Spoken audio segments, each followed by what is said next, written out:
Hi, everyone. My name is Mimi Wu, and I'm a nutritionist with the Nutrition, Education, Training, and Technical Assistance Division at USDA's Food and Nutrition Service and Child Nutrition Programs. Thank you so much for joining us for today's webinar on identifying whole grain-rich foods in the CACFP Part 2. We will be using a training worksheet called Identifying Whole Grain-Rich Foods for the CACFP using an ingredient list. You should have received this worksheet in your confirmation email, or a reminder email. We will also broadcast the web address to the worksheet now. So something should pop up in the bottom of your screen. You should then be able to click on it, and it'll take you to the worksheet. This webinar is part of Team Nutrition's CACFP Halftime 30 on Thursdays bi-monthly webinar series. This webinar is being recorded and will be made available at a later date on the Team Nutrition website. If you lose audio over your computer at any time during today's webinar, you can also listen in by telephone by dialing 866-740-1260. When prompted, enter the access code 605-4013. This number will be shown at the bottom of the slides throughout this presentation. We will have time at the end of this webinar to take questions. You can use the chat box at any time during the webinar to enter your questions, and we will try to answer as many as we can at the end of the webinar.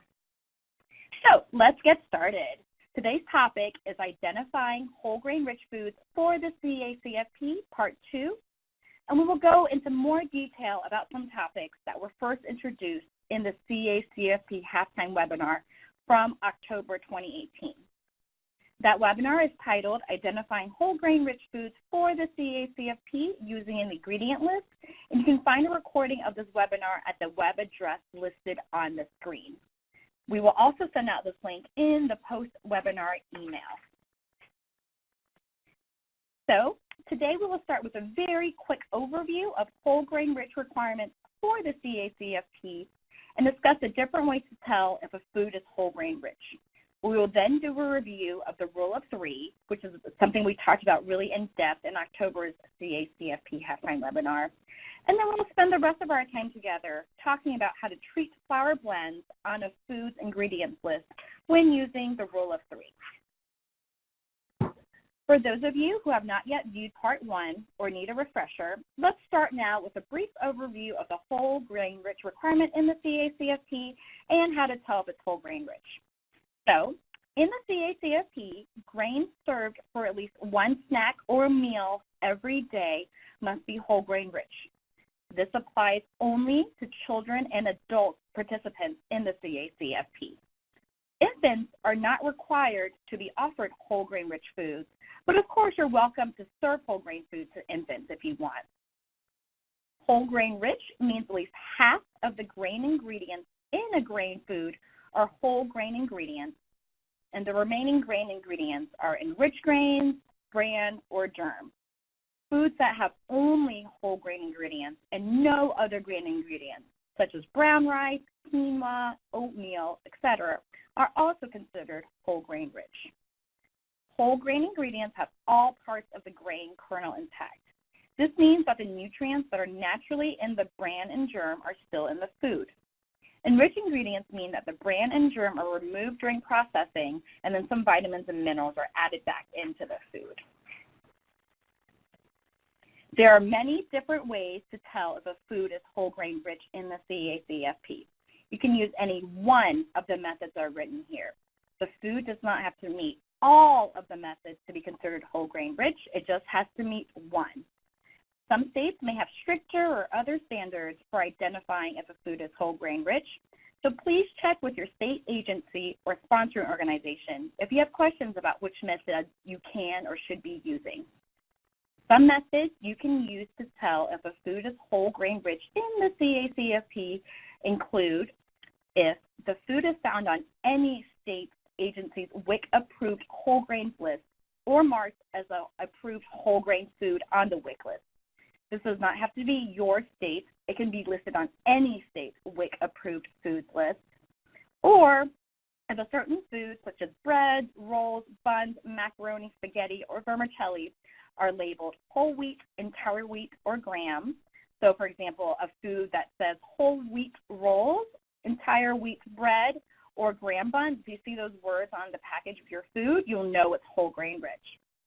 Or if a food has something called an FDA-approved whole grain health claim, or if it's considered whole grain rich in the school meals program, such as the National School Lunch Program or School Breakfast Program, or if you have proper documentation from a manufacturer or a standard recipe that shows that whole grains are the main grain ingredient by weight, or finally, if the ingredients in the food meet the criteria listed in the Rule of 3. So these are all different ways you can tell if a food is whole grain rich. In the CACFP, again, you just need one method. The food does not need to meet all 6 methods. So let's do a really quick practice question. I'm going to show you all an interactive poll in a minute where you can actually click on the screen to answer yes or no to this question. But first, let's look at this question together. Brand B whole grain bread meets the criteria for Rule of 3, but does not have either one of the FDA-approved whole grain health claims. Is this bread whole grain rich in the CACFP? I'll give you all a minute to think about this, and then I will show the poll on the next slide. As you can see, the statement written in italics on the right side of the screen are 2 FDA-approved whole grain health claims that you might find on food packages. Brand B whole grain bread does not have this claim, but does meet the criteria for Rule of 3. Is this bread whole grain rich? Okay, now you can enter your answer by clicking the circle next to yes if you think that this bread is whole grain rich, or no if you think this bread would not be whole grain rich. Again, Brand B whole grain bread meets the criteria for Rule of 3, but does not have an FDA-approved whole grain health claim. Is this bread whole grain rich in the CACFP?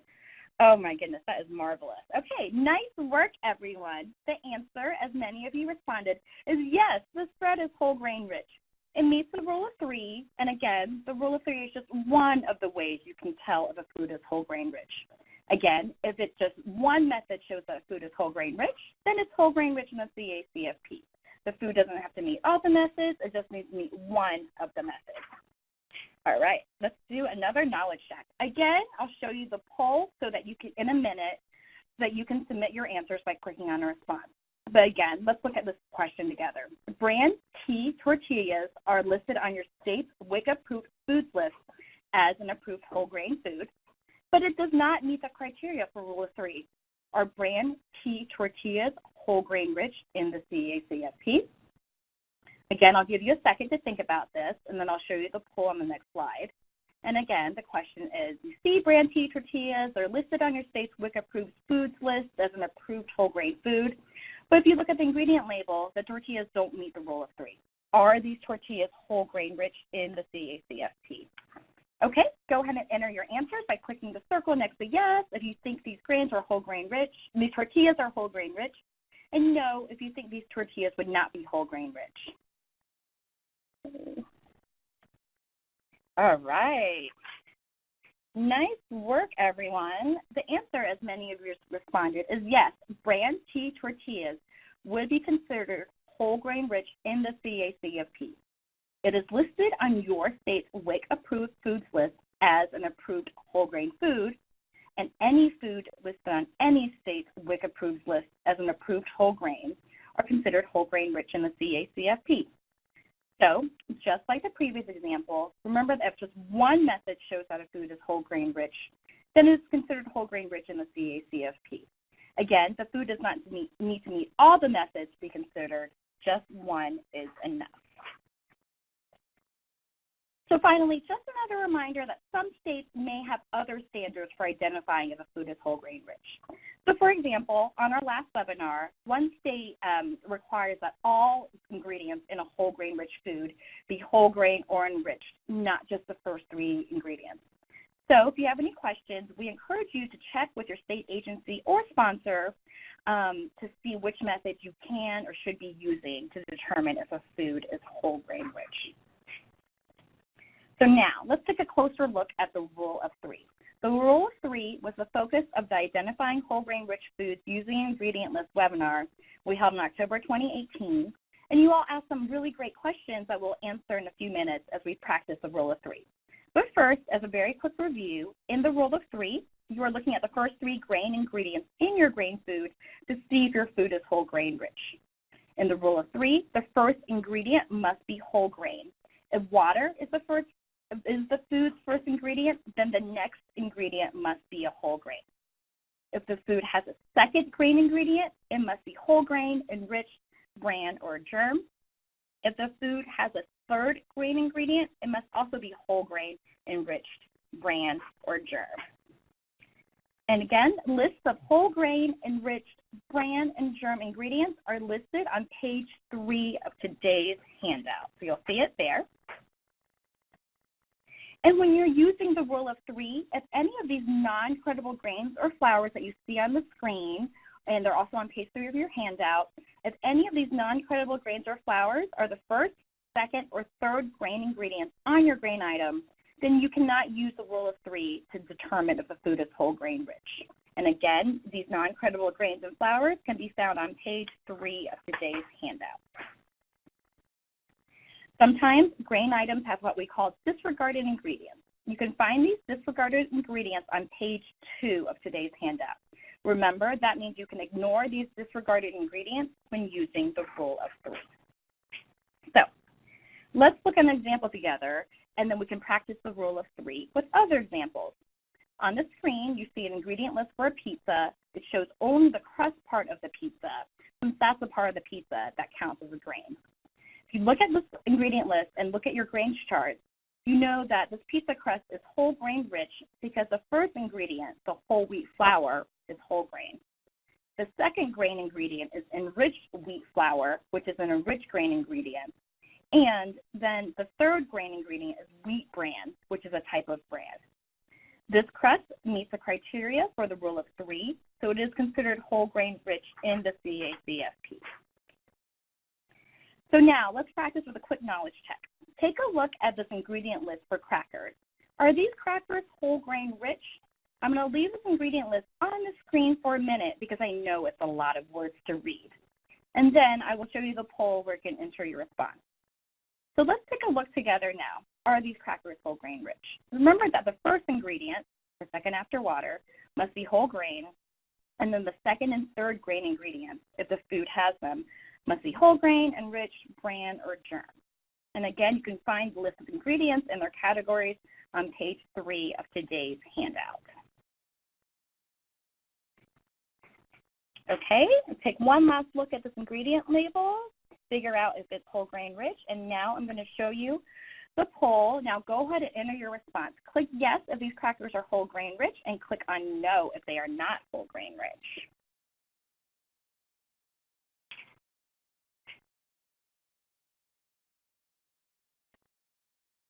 Okay, nice work, everyone. As many of you answered, yes, these crackers are whole grain rich.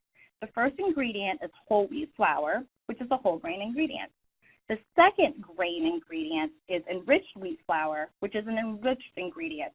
Those are the only two grain ingredients in this food, so we do not need to look for or look at a third grain ingredient to determine if these crackers are whole grain rich. Now let's take a closer look at the enriched wheat flour. Some of you may have noticed that the enriched wheat flour has a parentheses next to it, and the parentheses includes a long list of ingredients that make up the enriched wheat flour. Think of the ingredients in the parentheses as part of the ingredient in front of it. In other words, the flour, the niacin is just a vitamin, reduced iron, and all the way down to folic acid, all of those things in the parentheses are part of the enriched wheat flour. The ingredient label lists this as enriched wheat flour, but you may also see it written as flour blend, enriched flour, whole grain flour, whole grain, blended flour, or other similar terms. Treat these flour blends as one ingredient when applying the rule of three. If you're using the rule of three and see your flour blend, keep in mind that if the flour blend is the first grain ingredient on the ingredient list, then all the ingredients in this flour blend must be whole grain. This means that there cannot be any enriched, bran, germ, or non-creditable grain ingredients in this flour blend. If your flour blend is the second or third ingredient, then all the ingredients in the flour blend must be creditable, meaning all the grain ingredients are whole grain, enriched, bran, and or germ. Any vitamins or minerals added to the flour are also allowed.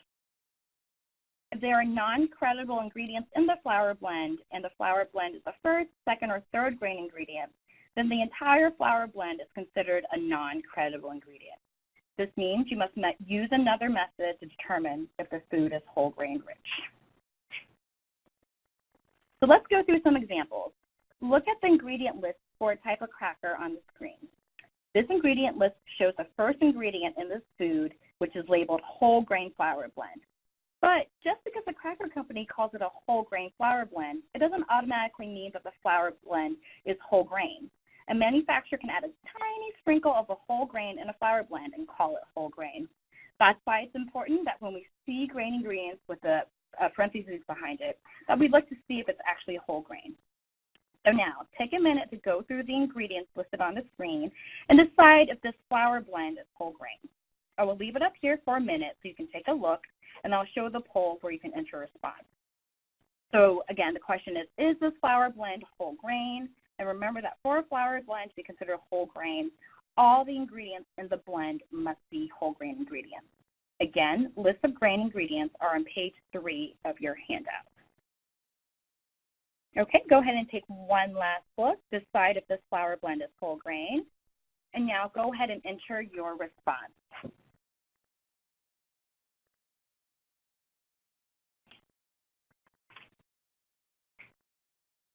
All right, nice work, everyone. Yes, this flour blend is whole grain. We know this because the ingredients in the parentheses next to whole grain flour blend, the whole wheat flour, brown rice, and the whole grain oat flour are all whole grain ingredients. Remember that in the rule of 3, if a flour blend is the first ingredient, it must be a whole grain flour blend. To be considered a whole grain flour blend, all the ingredients in that flour blend must be whole grain.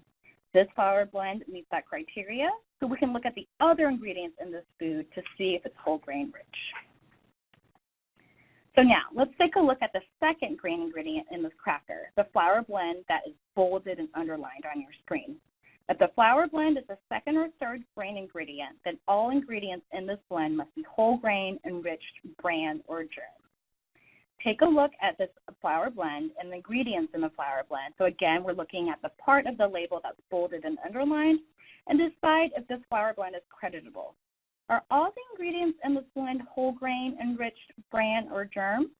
Take a minute to decide, and then I will show the polling slide where you can enter your answer.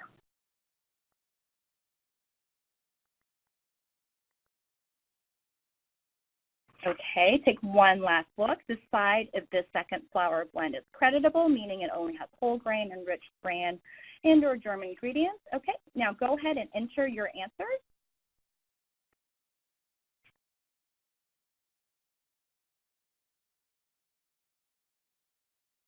All right, nice work, everyone. Yes, the second flour blend is creditable. It contains graham flour, which is a whole grain, and enriched wheat flour and enriched corn flour, which are enriched ingredients. It does not contain any non-creditable ingredients, so we can continue with the rule of 3 to see if this food will be whole grain rich in the CACFP.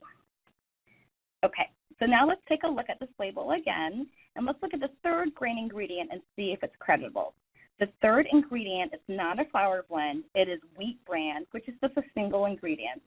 Is wheat bran creditable? So in other words, is wheat bran whole grain, enriched, bran, or germ? Okay, one last look. Okay, and go ahead and fill in your response.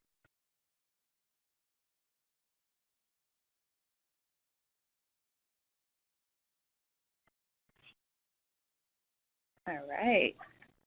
Nice work, everyone. Yes, wheat bran is a type of bran, and brans are creditable as a second or third ingredient when using the rule of 3.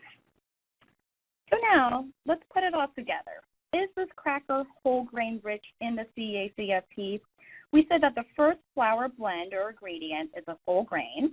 The second flour blend or ingredient is a mix of whole and enriched grains. And the third grain ingredient is bran. Is this food whole grain rich in the CACFP using the rule of 3? And leave that up here for a second. Okay, take one last look. All right, go ahead and enter your responses by clicking on the screen. Is this food whole grain rich in the CACFP? All right, beautiful work, everyone. This cracker is whole grain rich in the CACFP because the first ingredient, the whole grain flour blend, contains only whole grain ingredients. The second grain ingredient, a flour blend, contains a mix of whole grain and rich ingredients only. And the third grain ingredient is a bran, which is a creditable ingredient in the CACFP. So I know we went through that very quickly today. So again, you can find more information about flour blends on page 4 of today's handout. This page also includes an example that is very similar to the question we just answered. So you can go through it again on your own and see how you do with that. Okay, and now let's practice with one more example. So this time, the first ingredient is whole wheat flour, and the second grain ingredient is a flour blend made with gram flour and oat fiber. The third grain ingredient is wheat bran. Is this food whole grain rich in the CACFP using the rule of 3? Again, this time, the first grain ingredient is whole wheat flour, and the second ingredient is a flour blend that has gram flour and oat fiber. The third ingredient is wheat bran. Is this food whole grain rich in the CACFP?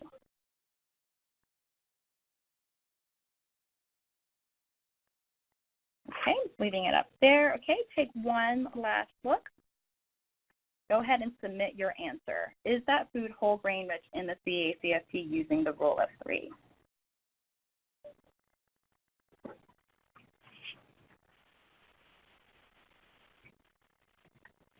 Okay, everyone, great job. This food would not be whole grain rich in the CACFP because the oat fiber and the flour blend is a non-credible ingredient. If a flour blend is the second or third grain ingredient in a food, it must have all credible ingredients. So all the ingredients have to be whole, enriched, bran, or germ, and then vitamins and minerals if needed. Because this flour blend has a non-credible ingredient and is the second grain ingredient in a food, this food would not be considered whole grain rich using the rule of 3. So all that being said, just like with the previous example, if another method shows that this food was whole grain rich, you could serve it as your whole grain rich item for the day. You may also be able to serve this grain in the CACFP as an item that is not whole grain rich. So check with your state agency or sponsoring organization for more details on that. This concludes the informational portion of our webinar for today. We'll take questions in a few minutes, so please go ahead and start typing questions now into your chat box on your screen. While you all are entering your questions, I will go over some post-webinar housekeeping information. Those of you attending the webinar for the entire 30 minutes today will receive a certificate via email by the end of the day on Thursday, March 28th, 2018. Please wait until after March 28th, 2019 and check your spam or junk mailboxes before inquiring about your certificate.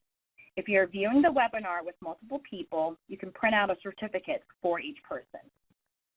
More practice questions are available at the National CACFP Sponsors Association website at www.cacfp.org/30onthursdays. For those of you who want to submit or track continuing education credits with NCA, you can do so at the link as well. This webinar is being recorded and will be made available on the Team Nutrition website. If you are watching this as a recorded webinar and want to receive a certificate, you can go to the National CACFP Sponsors Association website to complete the post-webinar practice questions and then receive a certificate. The certificates may be sent a few days after you complete the questions. And finally, please join us for our CACFP Halftime 30 on Thursdays webinar on May 16th, 2019, where we'll talk about how to use the WIC Foods list to identify credible grains for the CACFP. And also, of course, feel free to visit our website, subscribe to our bi-monthly e-newsletter, connect with us via email at teamnutrition@usda.gov, and follow us on Twitter. And so now let's take some questions. So in the room with me, I have Zaviera Davis, a colleague of mine here in Child Nutrition, who will be helping me with asking and answering your questions. Okay, good afternoon, everyone. So the first question we have is, do we have to use the entire rule of 3 for cereal? Great question. So for ready-to-eat breakfast cereals only, so these are cereals that you can pour out of the box and eat. You don't need to cook it first. The first thing you want to do is make sure it meets the sugar limit of no more than 6 grams of sugar per ounce. Once you've established that your ready-to-eat cereal meets that sugar limit, then look at the ingredients list and look at the first ingredient. If the first ingredient is whole grain and your cereal is fortified, then your cereal is whole grain rich. You do not need to look at a second or third ingredient. You can tell if your cereal is fortified if you see a list of vitamins and minerals in the ingredient list. We do have information on the bottom of page 4 of the worksheet that talks about the ready-to-eat cereals in Rule of 3. Okay, great. Thank you, Mimi. So another question we have is, I noticed corn masa and masa harina are listed as whole grain ingredients on the worksheet, but they are not listed in the CACFP grains memo. Is this new information? Oh, that's a great question. Good catch. So, yes, corn masa and masa harina are considered whole grain ingredients. Remember that neither the memo nor the worksheets are all-inclusive lists. So if you have questions about if an ingredient is whole grain, is it enriched, is it bran, is it non-creditable, please contact your state agency or sponsoring organization for more information. Okay, great. Thank you. And I think we have time for one more question. What are some gluten-free, whole grain-rich foods? Oh, that's a good question. We got that question quite a bit in our October webinar as well. So some gluten-free, whole grain-rich foods include brown rice or wild rice, quinoa, and oats. So these foods naturally do not have gluten in them. Oats may sometimes get contaminated with wheat during processing or growing. So if you're looking for gluten-free oats, you want to look for oats that are specially marked gluten-free on the package. Some other gluten-free whole grains are becoming more popular and might be easier to find are teff, amaranth, and buckwheat. Whole grain corn flour is another gluten-free whole grain ingredient. So these grains that I just named, these are whole grains with one ingredient. But sometimes grain items are gluten-free, like a gluten-free bread or gluten-free cracker or gluten-free pasta, have more than one grain ingredient. If that's the case with your gluten-free food and you want to serve it as a whole grain-rich food, you can look at the ingredient label and use a rule of 3 like we just did in this webinar to see if it's whole grain-rich. With gluten-free foods, one thing you might want to be aware of is that sometimes they will use nut flour, like an almond flour, or bean or vegetable flour, like a potato flour or lentil flour. Bean flour and nut flours and vegetable flours, they're non-credible ingredients when using a rule of 3. So if you see a nut flour or vegetable flour as the first, second, or third grain ingredient in a food, the food would not be considered whole grain rich using the rule of 3. So Zaviera said that's about all we have time for. Thank you all for your great questions. If you have additional questions or need more clarification on anything we talked about today, please contact your state agency or sponsor. This is all we have time for today, but please know that we do read all your chat box questions and comments, as well as the comments in the post-webinar survey, in order to keep improving these webinars and really meet your needs. We've also added a few questions to our post-webinar survey, asking if you work for a child care center, family child care home, state agency, as well as how long you've been working with the CACFP. So again, these responses just help us know who's in our audience and help us continue to develop and tailor our webinars as needed. So thanks again, everyone, and we look forward to seeing you at our next webinar on Thursday, May 16th, 2019. Have a great day.